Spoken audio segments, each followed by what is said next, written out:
जय हिंद दोस्तों। कैसे हैं आप सब? वेलकम टू उद्भव आईएएस। आज के इस लेक्चर के अंदर हम शुरू करने जा रहे हैं कॉन्स्टिट्यूशन से, आर्टिकल 1 से। राइट। पिछले वीडियोस में हमने हिस्टोरिकल अंडरपिनिंग्स पढ़ लिए हैं और जो लेटेस्ट वीडियो हमारा रहा है उसके अंदर हमने प्रीएम्बल डिस्कस किया था लास्ट लेक्चर में। तो आज से हम शुरू करने वाले हैं आर्टिकल 1। आज क्या क्या पढ़ेंगे? Part 1 of the Indian constitution, union and it's territory. अब इसी के अंतर्गत पहले 4-5 आर्टिकल्स आते हैं। आज हम आर्टिकल 1, 2, 3 एंड 4 खत्म करने की कोशिश करेंगे। ठीक है, तो चलिए शुरू करते हैं। सबसे पहले हमारे पास है आर्टिकल 1। क्या लिखा है आर्टिकल 1 में? पढ़िए एक बार। Name and territory of the union. इस वर्ड पे जरा फोकस कीजिएगा, यूनियन। चलिए पढ़ते हैं। India, that is Bharat, shall be union of states. Article 1 का क्लॉज 2 है, the states and the territories thereof shall be as specified in the first schedule. Article 3 है, territory of India shall comprise territories of states, union territories specified in the first schedule and such other territories as may be acquired. तो देखिए यहाँ पे एक word आया बार बार, schedule. Schedule, right. क्या होता है शेड्यूल? समझ लीजिए हमारे पास आ जाना टोटल 12 शेड्यूल्स है, जिसे हम न्यूमोनिक्स में याद भी रखते हैं, टीयर्स ऑफ ओल्ड पीएम। ये आपको याद रहने चाहिए, ठीक है। एक छोटा सा होमवर्क अभी से ले लीजिए कि सारे ही जो पार्ट्स है हमारे कॉन्स्टिट्यूशन के अंदर, वो पार्ट्स और शेड्यूल्स आपको याद रहने चाहिए, ठीक है, क्रोनोलॉजिकली। ये उसी क्रोनोलॉजिकल ऑर्डर में है, तो हमें याद रखने से टी से टेरिटरी हो गया, हमें से याद रखते हैं। ई से एमोल्यूमेंट्स हो गया, राइट। ये फिर डी से एंटी डिफेक्शन हो गया, पंचायती राज, म्यूनसिपलिटी, ऐसे आपको आगे जाके याद हो जाएंगे, नो वरीज। ठीक है, तो पहले आपने आर्टिकल 1 में देख लिया क्या क्या 3 चीजें हैं। नेम है हमारा, फिर state and territories there of shall be specified in the first schedule, और तीसरी चीज है क्या क्या आता है हमारे टेरिटरी के अंदर। स्टेट्स की जो बाउंड्री है वो, यूनियन टेरिटरीज जो है वो, और आगे चलकर कोई भी अगर टेरिटरी हम एक्वायर करते हैं तो वो भी इसके अंदर हम लिखेंगे, राइट। चलिए, अब एक और वर्ड था पीछे हमने देखा, क्या? ये यूनियन, मैंने कहा फोकस कीजिए इस यूनियन पे, है ना। यूनियन क्यों? देखिए दो टाइप की चीजें होती है, एक होता है फेडरेशन और दूसरा होता है यूनियन। अब इन दोनों में ना बेसिक फंडामेंटल डिफरेंस है। रेफरेंस के लिए हम ले लेते हैं ईयर 1776 को। ग्लोबली एक बहुत बड़ा इवेंट हुआ, यूएस का इंडिपेंडेंस, ठीक है। इसके पहले यूएसए एग्जिस्ट नहीं करता था, लेकिन आज हम सब जानते हैं कि यूएस जो है उसका जो नेचर ऑफ द स्टेट है वो कैसा है। उसका नेचर ऑफ द स्टेट है ट्रू फेडरेशन।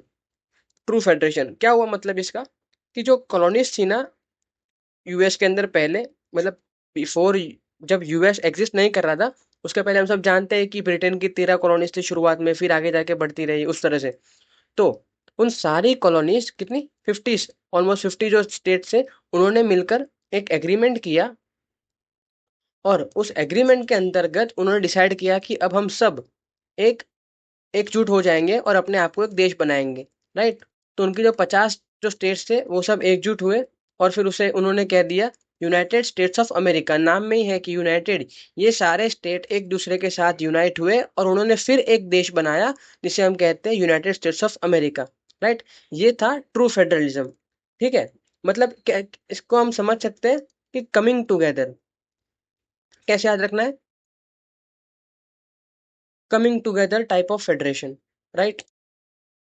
कि यहाँ पे छोटे छोटे जो स्टेट्स थे वो सब मिले, उन्होंने एग्रीमेंट किया और फिर एक बड़ी टेरिटरी बनाई जिन्होंने उनको देश कह दिया अपना, राइट।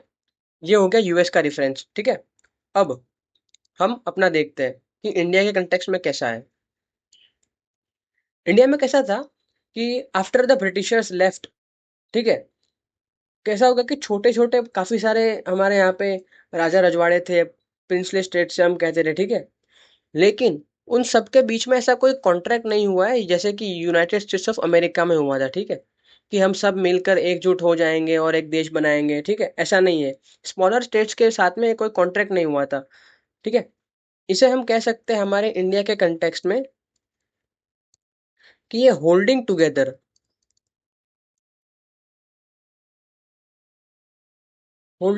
टाइप ऑफ फेडरेशन है, राइट। मतलब ये कि हमारे पास क्वासाई फेडरल स्टेट है, राइट। मतलब पूरी तरह से फेडरल नहीं है, ना ही पूरी तरह से यूनिटरी है, ठीक है। फेडरल का ऑपोजिट ही होता है यूनिटरी। ना ही पूरी तरह से फेडरल है, ना ही पूरी तरह से यूनिटरी है। कैसा है, क्वासाई, दोनों का ब्लेंड है हमारे पास, ठीक है। लेकिन एक कैच इसमें ये है कि हमारे यहाँ टिल्ट किसकी तरफ ज्यादा है, यूनिटरी की तरफ हमारा टिल्ट ज्यादा है। मतलब सेंटर ज्यादा पावरफुल है कंपेयर टू स्टेट्स। ये हमें कहाँ देखने मिलता है, आगे चलकर हम पढ़ेंगे, लेकिन अगर एक सिंपल एग्जांपल लेना है तो फाइनेंशियल मैटर्स जब आते हैं, बात आती है, तो सेंटर इसके अंदर स्ट्रॉन्ग होल्ड रिसीव करता है एज कंपेयर टू स्टेट्स, ठीक है। फेडरेशन जो होता है is two or more than two level of government having constitutionally allocated power, division of power, ठीक है। यहाँ पे डिवीजन ऑफ पावर जो होता है ना, उसके बीच में काफी प्रॉब्लम्स होती है कि भैया स्टेट ज्यादा कुछ मैटर में पावरफुल हो जाता है, कुछ मैटर्स में सेंटर ज्यादा पावरफुल हो जाता है, ठीक है। हम ये प्रॉब्लम हमारे पास ना आए, इसीलिए हमने क्या कर दिया, क्वासी फेडरल स्टेट अपने आप को डिक्लेयर कर दिया, राइट। चलिए अभी इतना समझ लीजिए कि यूनियन हमने क्यों बनाया। क्योंकि जो ये है ना, यहाँ पे यूएसए के अंदर कैसा होता है कि जो छोटे छोटे स्टेट्स है ना, वो इनडिस्ट्रक्टिबल है। लेकिन वो जब चाहे तब इनसे सिसीड कर सकते हैं इस यूनियन से। मतलब यूनाइटेड स्टेट्स ऑफ अमेरिका में जब यूनाइटेड पढ़ते हैं ना, तो उनसे सिसीड कर सकते हैं। हालांकि आज ऐसा कोई क्लॉज नहीं है, लेकिन अगर हमें टिपिकली समझना हो तो हम यही याद रखेंगे कि यहाँ पे छोटे छोटे जो स्टेट्स हैं वो सब अलग हो सकते हैं, ठीक है। चलिए टाइप ऑफ फेडरेशन हम देख लेते हैं। बेसिकली तीन टाइप्स के होता है फेडरेशन। क्या तीन टाइप्स?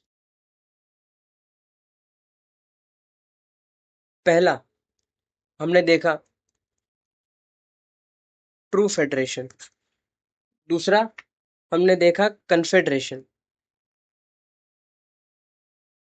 और तीसरा जो हमारा है, यूनियन है, ठीक है। ट्रू फेडरेशन में हमारे पास एग्जांपल था यूएसए का, कैसे छोटी छोटी स्टेट्स मिलके इन्होंने बड़ा यूनियन बना दिया अपना। कन्फेडरेशन में कैसा होता है, काफी सारे छोटे छोटे स्मॉल इंडिपेंडेंट एंटिटीज मिलकर एक कन्फेडरेशन बनाते हैं। हमारे पास एक सा बेस्ट एग्जांपल है ईयू, यानी कि यूरोपियन यूनियन। और यूनियन में तो हमारा खुद का ही है, कि इंडिया का एग्जांपल हम ले सकते हैं, राइट।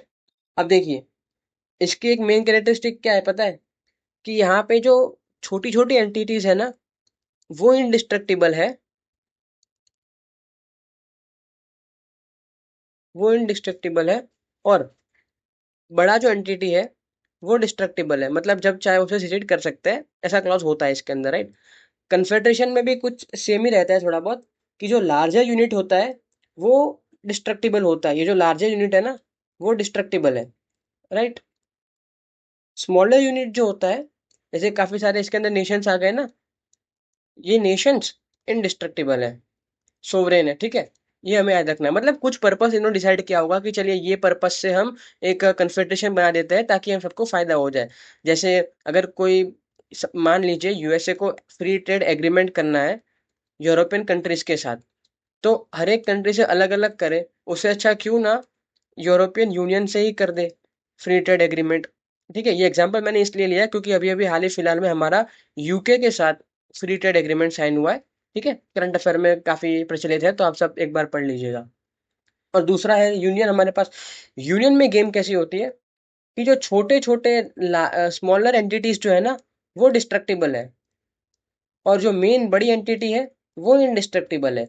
मतलब यूनियन जो है हमारा वो पावरफुल है, वो चाहे तो हमारे अंदर के स्टेट्स को चेंजेस कर सकता है, ऑल्टर कर सकता है, उनके बाउंड्रीज बढ़ा सकता है, कम कर सकता है, या कि पूरे पूरा स्टेट्स डिलीट भी कर सकता है, ठीक है, रिपील भी कर सकता है। लेकिन यूनियन इटसेल्फ इज इनडिस्ट्रक्टिबल, ये हमें ध्यान रखना है, ठीक है। चलिए आगे बढ़ते हैं। क्वासी फेडरल स्ट्रक्चर याद रखिएगा, quasi federal structure with unitary tilt, with unitary tilt. ठीक है। अब मान लीजिए फेडरल गवर्नमेंट जो है, फेडरल गवर्नमेंट और यूनिटरी गवर्नमेंट, तो कैसा होगा ना इसके अंदर, इसमें रहती है double layer of government, double layer of government, right. जैसे कि हम सब जानते हैं कि यूनाइटेड स्टेट्स के अंदर स्टेट का अपना कॉन्स्टिट्यूशन है और यूएसए का खुद का अपना अलग कॉन्स्टिट्यूशन है। ठीक है। तो यहाँ पे डबल लेयर ऑफ गवर्नमेंट हो गई, कानून भी अलग अलग होते होंगे। ठीक है। लोकल गवर्नमेंट जो है उसका जो डिवीजन ऑफ पावर है, वो डिवीजन कॉन्स्टिट्यूशन ने दिया हुआ है, राइट। मतलब कॉन्स्टिट्यूशन ने अपने अंदर क्लियरली मेंशन किया हुआ है कि स्टेट्स के पास कौन से पावर्स है और सेंटर के पास कौन से पावर्स है। ठीक है। ये फेडरल गवर्नमेंट के अंदर ऑलरेडी एम्बॉडीड होता है। लेकिन यूनिटरी गवर्नमेंट में कैसा रहता है कि सिंगल गवर्नमेंट होती है। ठीक है। सिंगल गवर्नमेंट होती है। जैसे कि हम सब जानते हैं ना कि में सेंटर पे जो गवर्नमेंट होती है, स्टेट में फिर अलग अलग चलती है। वो जो स्टेट में हम देखने को मिलता है वो लोकल गवर्नेंस है, उसको भी हम आगे चल के पढ़ेंगे। लेकिन इस यूएसए की तरह यानी कि फेडरल गवर्नमेंट की तरह double layer of government, state के पास अपना कोई कॉन्स्टिट्यूशन नहीं होता है। ठीक है। स्टेट्स अपने आप में सोवरेन नहीं होते, ये हमें याद रखना है। ठीक है।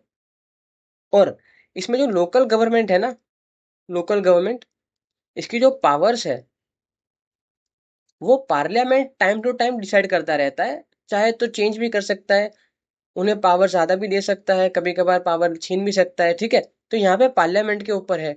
कॉन्स्टिट्यूशन के अंदर ये नहीं कहा गया है कि ये पावर सिर्फ और सिर्फ ये स्टेट के ही पास रहेगी, सेंटर इसे अपने पास नहीं रख सकता। ठीक है। ऐसा कुछ नहीं है, हमें ये बात ध्यान रखनी है। और एक प्राइमरी डिफरेंस अगर हमें देखना हो तो क्या देखने मिलता है कि फेडरल गवर्नमेंट लाइक यूएसए के अंदर हमें क्लॉज ऑफ डबल सिटीजनशिप देखने मिलता है, राइट। यानी कि यहाँ स्टेट की अपनी सिटीजनशिप होती है, सेंटर की अपनी सिटीजनशिप होती है। लेकिन हमारे पास यूनिटरी टिल्ट हमें कहाँ देखने मिलता है कि हमारे यहाँ सिंगल सिटीजनशिप है, राइट। सिर्फ एक ही पासपोर्ट रहेगा हमारे पास। अगर हमने उसे गिव अप कर दिया तो हमने हमारी नेशनैलिटी गिव अप कर दी, ये माना जाता है। ठीक है। ये प्राइमरी डिफरेंस होता है फेडरल गवर्नमेंट और यूनिटरी गवर्नमेंट के बारे में। अब आप सब सोच रहे होंगे कि हमने यूनिटरी क्यों चूज किया, राइट। हम चाहते तो फेडरल भी चूज कर सकते थे। बट एक बात याद रखिए, जो हमारी पूरी नेशनल मूवमेंट थी ना, आज़ादी की जो लड़ाई थी, वो पूरी तरह से प्रोविंशियल ऑटोनॉमी के लिए कहीं ना कहीं घूमती रही है। ठीक है। मतलब कि वो अगेंस्ट में थी, किसके अगेंस्ट में, यूनिटरी गवर्नमेंट के अगेंस्ट में। और हमें देखने को मिलता है गवर्नमेंट ऑफ इंडिया एक्ट 1935, हमें वहां पे फेडरेशन देखने मिला था, राइट। हमने पढ़ा था ना, गवर्नमेंट ऑफ इंडिया एक्ट 1935 ने एस्टेब्लिश की थी, मतलब बात कही थी कि हम एक फेडरेशन बनाएंगे। ठीक है। इंडिया के अंदर। और हमारी जो पूरी नेशनल मूवमेंट रही है, आज़ादी की लड़ाई, वो भी कहीं ना कहीं प्रोविंशियल ऑटोनॉमी के ऊपर हमने लड़ी है कि भाई हमें आज़ादी दो, छोटे छोटे लेवल पे हम खुद से अपने डिसीजंस ले पाए। ठीक है।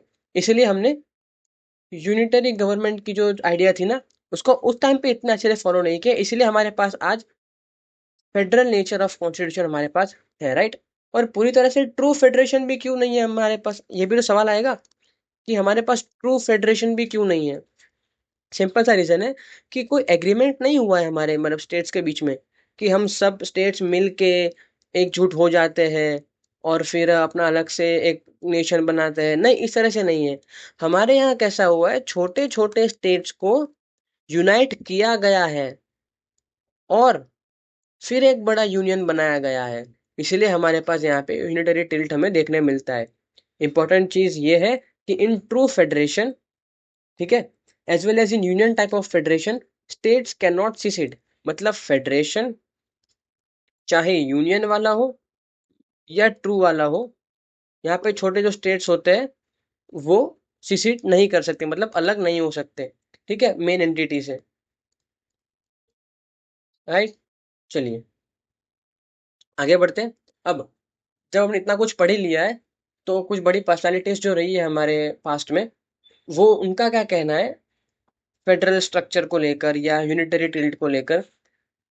डॉक्टर अंबेडकर कहते हैं India federal system can be both unitary as well as federal according to the requirement of time and circumstances. Such a power of converting itself into a unitary state no federation possession, मतलब और किसी के पास भी ऐसी power नहीं है। ठीक है। और जस्टिस बेग यानी कि मिर्जा हमीदुल्ला बेग, हम जिसे जानते हैं, उन्होंने ये कहा है कि इंडियन कॉन्स्टिट्यूशन इज एम्फीबियन, मतलब ये कि जब चाहे तब यूनिटरी भी हो सकता है, जब चाहे तब फेडरल भी। इसके पास सारे ही क्लॉजेस है कि हम जब चाहे यूनिटरी फॉर्म ऑफ गवर्नमेंट भी अडॉप्ट कर सकते हैं और फेडरल भी कर सकते हैं। ठीक है। ये हमारे इंडियन कॉन्स्टिट्यूशन का एक यूनिकनेस है, हमें याद रखना होता है। राइट। चलिए, अब हमने देखा था ना कि यूनियन एंड टेरिटरी के अंदर जो क्लॉज 2 था आर्टिकल 1 का, the states and the territories there of shall be specified in the first schedule. First schedule क्या है? टेरिटरीज है। ठीक है। चलिए समझते हैं अब ये क्लॉज 2 क्या कहना चाहता है। सिंपल सी बात इतनी है कि स्टेट्स वगैरह का डिवीजन जो होगा वो कैसे होगा, हमें ये समझना है। ठीक है। 1947 में जब आज़ादी मिली ना, तब स्टेट्स का डिवीजन कैसे हुआ था? पार्ट्स में हुआ था। पार्ट्स ए, बी, सी और डी। राइट। पार्ट्स ए में कैसे स्टेट्स थे, बी में कैसे थे, सी में कैसे थे, डी में कैसे थे, ये हम देख लेते हैं। तो पार्ट ए में जो थे ना, वो फॉर्मर गवर्नर प्रोविंसेस थे, मतलब जिन्हें गवर्नर चलाते थे ना, वैसे प्रोविंसेस थे। फॉर एग्जांपल मद्रास हो गया, बॉम्बे हो गया, बंगाल हो गया। राइट। पार्ट बी में कैसे स्टेट्स थे? Princely states. प्रिंसली स्टेट्स थे, जैसे कि मैसूर हो गया, राइट, हैदराबाद हो गया, फिर सौराष्ट्र हो गया, एक्सेट्रा, ऐसे स्टेट्स थे। पार्ट सी के अंदर कैसे स्टेट्स है? 10 chief commissioners provinces appointed by president from Bhopal etcetera. ठीक है। अजमेर भोपाल जैसे जो स्टेट्स थे ना, वो इसके अंदर थे। और डी में कैसे थे? आइलैंड स्टेट, जैसे कि अंडमान निकोबार हो गया। ठीक है। अंडमान निकोबार हो गया, लक्षद्वीप हो गया, ऐसे आइलैंड स्टेट्स है। ठीक है। हमें ये बात याद रखनी है। अब आज़ादी तो हमें मिल गई, लेकिन स्टेट्स के अंदर अब धीरे धीरे टेंशन बढ़ रहे थे कि भैया हमें स्टेट छूट दो, हमें स्टेट छूट दो, अलग अलग स्टेट्स की डिमांड आ रही थी। और फिर एक बड़ा क्वेश्चन था कि इन स्टेट्स को अगर हमें रिओर्गेनाइज करना है या नए स्टेट्स बनाने हैं, तो किस बेसिस पे बनाया जाए। ठीक है। ये क्वेश्चन मेन था, क्योंकि इंडिपेंडेंस के बाद जो थे ना टॉप लीडर आईएनसी के, उनका कोई ऐसे फैसला नहीं हो पा रहा था कि कैसे स्टेट्स को बनाना है। मेन पॉइंट तो ये था कि लिंग्विस्टिक बेसिस पे डिवीजन कर दे। मेन पॉइंट तो यही था इन लोग का। लेकिन फिर यही था कि हमने 47 का ब्लड बाथ देखा था। रिलीजन के नाम पे जब स्टेट्स को, नेशंस को डिवाइड किया गया, तो किस तरह से प्रॉब्लम्स खड़ी हुई थी, हमने देखा पार्टीशन वाला पूरा प्रॉब्लम। तो हो सकता है लिंग्विस्टिक बेसिस पे अगर हम डिवाइड करें, तो भी ये चीज़ें पॉसिबल हो सकती है। ये डर था हमारे लीडर्स के अंदर। तो जब भी प्रॉब्लम आती है ना, तो हम सहारा लेते हैं कमिटीज़ का। स्पेशल कमिटीज़ हम बनाते हैं और उन्हें काम सौंपते हैं कि ठीक है भैया, आप डिसाइड कीजिए क्या करना है। तो सबसे पहले जून 1948 में एक कमीशन सेटअप किया जाता है, जिसे कहते हैं धार कमीशन। ठीक है। डॉक्टर राजेंद्र प्रसाद ने एक कमीशन बनाई थी for division of state. Right. Dhar commission की जो रिकमेंडेशन आई ना, उन्होंने साफ साफ मना कर दिया कि no division on linguistic basis. Right, कि भाई लैंग्वेज के आधार पे हम लोग स्टेट्स को डिवाइड नहीं कर सकते। ठीक है। अब फिर से वही क्वेश्चन है, भैया और किस आधार पे करें? फिर से एक और कमेटी बैठती है दिसंबर 1948 में ही। ज़्यादा वक्त नहीं है, सेम ही ईयर में है। ठीक है। इसे हम कहते हैं जेवीपी कमेटी। जवाहरलाल नेहरू, वल्लभ भाई पटेल और पट्टाभी सीतारमैया, ये तीन जो बड़ी पर्सनालिटीज थी, उन्होंने जेवीपी कमेटी के थ्रू उन्होंने रिकमेंडेशन दिया कि अब हम स्टेट्स को किस तरह से ऑर्गेनाइज करेंगे। इन्होंने ना पूरी तरह से डिनाई नहीं किया कि भैया लैंग्वेज के बेसिस पे हम नहीं बना सकते, उन्होंने कहा कि अभी नहीं बना सकते, लेकिन बाद में अगर ज़रूरत पड़ी तो हम बनाएंगे। अब इसी बीच में कैसा होता है, ईयर 1952 के अंदर बहुत बड़ा एक कह सकते हैं इवेंट होता है, जिसमें पोटी श्रीराम मुल्लू, पर्सनैलिटी याद रखने लायक है इसीलिए हम इन्हें इतना एम्फेसिस कर रहे हैं। ये ना एक हंगर स्ट्राइक पे बैठ जाते हैं, कहते हैं कि भाई हमें हमारा एक अलग स्टेट चाहिए लैंग्वेज के आधार पर। तो बहुत सारे राइट्स वगैरह होते हैं, और इनडिफाइनेट हंगर स्ट्राइक की वजह से इन इनकी जो डिमांड थी वो एक ही थी कि हमें अपना खुद का स्टेट चाहिए, और इनकी हो जाती है डेथ। इतने सारे राइट्स ब्रेकआउट होते हैं कि फाइनली 1952 के अंतर्गत इंडिया का पहला स्टेट बनता है on the basis of language, जिसे हम आज जानते हैं आंध्र प्रदेश के नाम से। ठीक है, तो पहला स्टेट लिंग्विस्टिक बेसिस पे कौन सा बना? आंध्र प्रदेश। अब इतना सब टेंशन वाली सिचुएशन थी, तो फिर से हम प्रॉब्लम में आ गए कि भैया आप किस बेसिस पे डिवीजन करें स्टेट्स का। फिर से प्रॉब्लम आई तो फिर से कमेटी भी आएगी। तो अब एक और कमेटी फिर बिठाई जाती है, जिन्हें हम कहते हैं 1954 के अंदर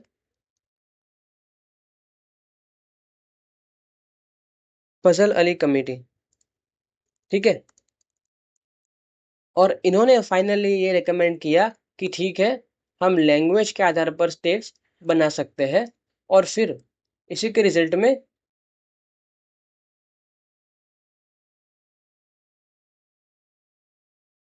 state reorganisation act 1956 was passed, और पहली बार स्टेट्स वगैरह को डिवीजन हुआ यूनियन टेरिटरीज और उन सब वगैरह में। और जो पार्ट वाला जो सिलसिला चल रहा था ना कि part A B C D, वो अब यहाँ पे खत्म होता है। लैंग्वेज के बेसिस पे धीरे धीरे स्टेट्स का डिवीजन होने लगता है। और अब इतने इतने बड़े बड़े चेंजेस हुए हैं, तो ऑब्वियसली कॉन्स्टिट्यूशन के अंदर भी चेंजेस करने पड़ेंगे।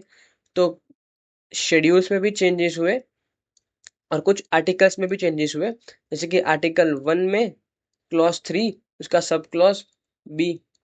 ठीक है, आर्टिकल 1 का क्लॉज 2 भी हमने ऐड किया इसके बाद में, राइट। और जो ये अमेंडमेंट हुआ ना बड़ा, वो कब आया? 7th constitutional amendment act 1956। मतलब इन शॉर्ट अगर हमें समराइज करना है तो हम कैसे कर सकते हैं कि सबसे पहले कमीशन आती है धार कमीशन। उन्होंने कह दिया कि नहीं, हम लिंग्विस्टिक बेसिस पे स्टेट्स को डिवाइड नहीं कर सकते। फिर जेवीपी कमेटी आई, उन्होंने कहा भैया मे बी हम चाहे तो कर भी सकते हैं, नहीं भी कर सकते।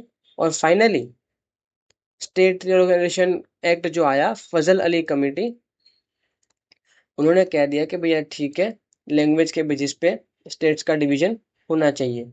तो ये पूरा सिलसिला था स्टेट्स का। बहुत बड़े इवेंट्स हुए इसके अंदर, अभी हमें टाइम ना होते हुए हमने शॉर्ट में कवर किया है। एग्जाम पॉइंट ऑफ व्यू से इतना इंपॉर्टेंट है, ठीक है, हमें याद रखना है। आई होप आपको ये समझ में आ गया होगा। अब हम बढ़ते हैं हमारे next important topic, article 2, admission और establishment of new states. Right, पर ये क्या लिखा है? पार्लियामेंट में by law admit into union new states on such terms and conditions as it thinks fit. It मतलब कौन? यही पार्लियामेंट। यहाँ पे जो लॉ की बात कही है ना, ये कोई कैसा लॉ है पता है? Ordinary law. अब मैं क्यों इस पे एम्फेसिस कर रहा हूँ? अगर हमें भारत के अंदर कोई नया स्टेट ऐड करना है तो ऑब्वियसली कॉन्स्टिट्यूशन में चेंजेस करने पड़ेंगे। तो क्या इसके लिए अलग से कॉन्स्टिट्यूशनल अमेंडमेंट एक्ट लाना चाहिए, या सिर्फ ऑर्डिनरी लॉ के थ्रू ही हम स्टेट्स को ऐड कर सकते हैं? तो यहाँ पे फाइनल डिसीजन क्या होता है कि ऑर्डिनरी लॉ के थ्रू ही हम किसी स्टेट को ऐड कर सकते हैं। अगर पार्लियामेंट को लगता है कि हमें नया स्टेट चाहिए तो ठीक है, कर सकते हैं। ठीक है, एग्जाम्पल कैसा हो गया इसका? गोवा हो गया, पुडुचेरी हो गया, राइट। ये सब इसके एग्जाम्पल्स हैं। लेकिन अगर शेड्यूल 1 में चेंज करना है तो फिर यहाँ पे हमें कॉन्स्टिट्यूशनल अमेंडमेंट एक्ट चाहिएगा। क्या चाहिए? ठीक है, इसे हम कह सकते हैं एक्सटर्नल रीअरेंजमेंट, राइट। क्योंकि हम बाहर से स्टेट्स को ला रहे हैं फिर हमारे अंदर ऐड कर रहे हैं, ठीक है। जैसे कि एक ना आर्टिकल 2 के अंदर एक अमेंडमेंट भी लाया गया था for the state of Sikkim, कि सिक्किम को पहले हमने एसोसिएट स्टेट बनाया, और हालांकि आज हम जानते हैं कि आज सिक्किम पूरी तरह से भारत का हिस्सा है, integral part of Indian territory है, ठीक है, यूनियन ऑफ इंडिया का एक इंटीग्रल पार्ट है। तो फिर इस अमेंडमेंट को भी बाद में रिपील कर दिया गया 36 कॉन्स्टिट्यूशनल अमेंडमेंट एक्ट 1975 में, ठीक है, कि भैया सिक्किम अब से पूरी तरह से हमारा हिस्सा है, कोई एसोसिएट स्टेट नहीं है। इसका रेफरेंस हमें आगे भी काम आएगा जब हम 10th शेड्यूल देखते हैं, एंटी डिफेक्शन लॉ वाला। ये जो टाइम पीरियड है ना 1975 का, यहाँ पे पॉलिटिकल टर्बुलेंस बहुत था हमारे इंडिया में। एक प्रॉब्लम बहुत बड़ी आ रही थी कि जो एमपीज वगैरह थे ना, वो पार्टीज चेंज बहुत कर रहे थे, कि ये पार्टी से उस पार्टी में, उस पार्टी से वापस ये पार्टी में जंप कर रहे थे। इसी चीज़ को रोकने के लिए एंटी डिफेक्शन लॉ लाया गया। एक स्लोगन भी बड़ा वायरल हुआ था, आया राम गया राम वाला। ये हम बाद में पढ़ेंगे, बस फिलहाल के लिए इतना याद रखिए कि आर्टिकल 2 के अंतर्गत अगर कोई चेंजेस करने हैं, यानी कि किसी स्टेट्स वगैरह को ऐड करना है, तो हमें कॉन्स्टिट्यूशनल अमेंडमेंट एक्ट की ज़रूरत नहीं पड़ेगी। अब हालांकि अगर शेड्यूल में करना है तो चाहिए, लेकिन अगर पार्लियामेंट चाहे तो by law, by which law, by ordinary law किसी भी स्टेट को हमारे यहाँ पे ऐड कर सकती है, राइट। बस इतनी याद रखनी है हमें आर्टिकल 2 के अंदर। फिर आता है आर्टिकल 3। जैसे यहाँ पे हमने एक्सटर्नल रीअरेंजमेंट पढ़ा ना, आर्टिकल 3 के अंदर हमें इंपॉर्टेंट चीज़ याद ये रखनी है कि हम पढ़ेंगे इंटरनल रीअरेंजमेंट, राइट। बस इतना मेन चीज याद रखना है कि वहां हम बाहर से ला रहे थे, यहाँ पे एग्जिस्टिंग स्टेट्स में अगर कोई चेंजेस करने हैं तो हम आर्टिकल 3 के अंतर्गत करेंगे, राइट। जैसे कि क्या हुआ, formation of new states and alteration of areas boundaries और name of the existing state, parliament by law, ठीक है, फिर से by law, form a new state by separation of territory from any state, और बाय यूनाइटिंग, मतलब क्या हुआ, separation of territory from any state मतलब कोई एक स्टेट है, एग्जाम्पल आंध्र प्रदेश, उसमें से तेलंगाना को अलग कर दिया, तो separation of state territory from any state, और by uniting two or more states, right, और parts of states by uniting any territory to a part of any state. मतलब ये कि दो स्टेट को मिला के कोई एक बनाना है, दो या दो से ज़्यादा स्टेट्स के कोई अलग अलग हिस्सों को मिला के कोई एक चीज़ बनानी है, या किसी चीज़ को हटाकर फिर एक नई चीज़ बनानी है।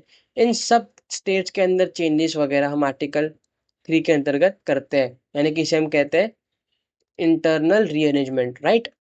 तीसरा और बी क्या कहता है, किसी भी स्टेट का अगर हमें एरिया बढ़ाना है या एरिया घटाना है, कम करना है, उसके बाउंड्रीज को चेंज करना है, या उसके नेम को चेंज करना है, तो भी हम आर्टिकल 3 के अंतर्गत करते हैं। जैसे हमने पढ़ा था ना, उड़ीसा का ओडिशा हुआ, राइट। तो ये भी आर्टिकल 3 के अंतर्गत हमें देखने मिल जाता है, ठीक है। इतनी कोई बड़ी बात इसके अंदर है नहीं, बस इतना याद रखना है कि इंटरनल रीअरेंजमेंट मतलब स्टेट्स के अंदर अगर कोई चेंजेस करने हैं तो आर्टिकल 3 के अंतर्गत होंगे। अगर बाहर से किसी स्टेट को नया ऐड वगैरह करना है तो हमें एक्सटर्नल रीअरेंजमेंट यानी कि आर्टिकल 2 की मदद लेनी पड़ेगी।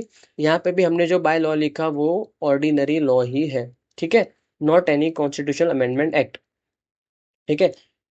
इसके लिए हमें अलग से कोई कॉन्स्टिट्यूशनल अमेंडमेंट एक्ट नहीं चाहिए, बस ऑर्डिनरी लॉ के थ्रू हम इसे चेंजेस या ऑल्टर कर सकते हैं, राइट। अब फाइनली आता है हमारा आज का लास्ट टॉपिक है आर्टिकल 4, राइट। पढ़ लीजिए एक बार अच्छे से। Laws made under article 2 and 3 to provide for the amendment of the first and fourth schedules and supplemental incidental and consequential matters, अगर करना है तो any law referred to in article 2 or 3 shall contain such provisions for the amendment of the first schedule as may be necessary to give effect to provisions of the law, and may also contain such supplemental incidental consequential provisions as parliament may deem necessary. Clause 2 क्या कहता है, no such law as aforesaid shall be deemed to be an amendment of this constitution. For the purpose of article 368।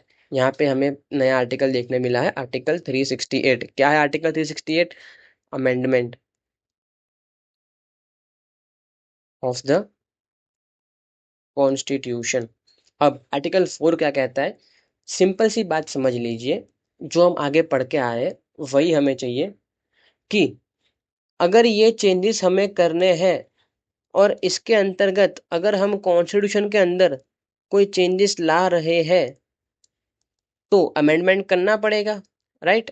लेकिन ये amendment constitutional amendment act under article 368 नहीं माना जाएगा। ये एक ऑर्डिनरी अमेंडमेंट ही होगा। इसके लिए अलग से कोई सीएए पास हमें नहीं करना है। भैया फर्क क्या पड़ेगा अगर ऐसे में कर दे?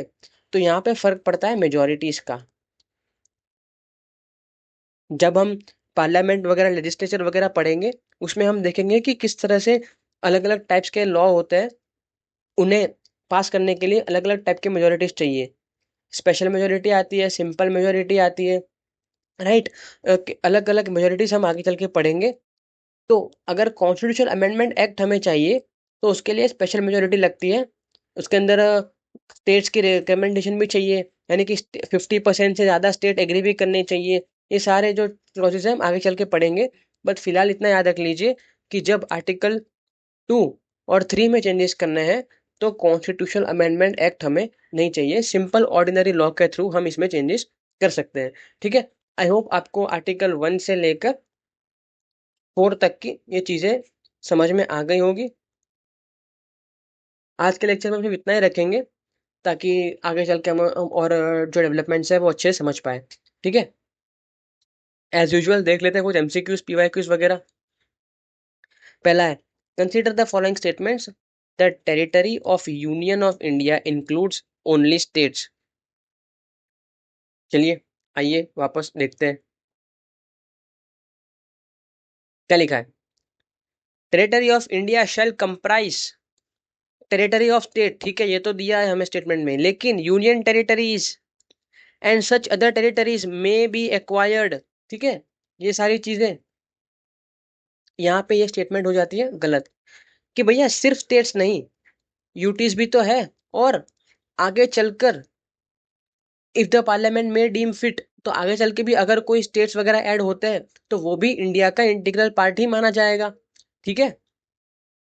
तो ये स्टेटमेंट यहाँ पे हो जाता है गलत। The territory of union of India includes only states, जी नहीं। सेकेंड स्टेटमेंट क्या है? The president can alter the boundaries of the states without the consent of the state concern. ठीक है? मतलब ये है कि the president can alter the boundary, president अगर चाहे तो स्टेट्स की बाउंड्रीज स्टेट के कंसेंट के बिना भी चेंजेस कर सकता है। हालांकि हमने अभी तक प्रेसिडेंट का जो चैप्टर है वो पढ़ा नहीं है, इसके लिए हो सकता है आपको कुछ प्रॉब्लम्स आ जाए। इसे हम आज पेंडिंग रखेंगे। अगर आपको आंसर पता है तो कमेंट में आंसर दे दीजिए, वरना आगे चल के जब हम प्रेसिडेंट पढ़ेंगे तो ये चीज़ भी हमारे दिमाग में क्लियर हो जाएगी कि क्या प्रेसिडेंट ऐसा कर सकता है या नहीं कर सकता। दूसरा क्वेश्चन है, consider the following statement, the parliament can alter the name of any state. हम अभी पढ़ के आ रहे हैं, ठीक है ना? आर्टिकल 3 के अंदर इंटरनल रीअरेंजमेंट्स पढ़ा ना हमने, देखा यहाँ पे alter the names of any state, ये रहा। तो जी हाँ बिल्कुल, the parliament can alter the name of any state. The parliament can not alter the boundaries of a state without the recommendation of the president.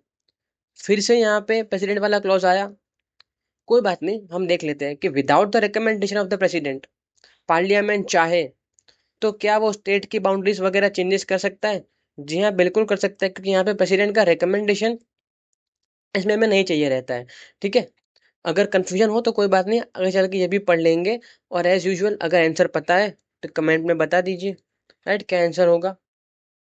I hope आपको lecture समझ में आया होगा। आज के लिए बस इतना ही। This is Jatin Rawal signing off till we meet next time. तब तक के लिए जय हिंद, कीप लर्निंग।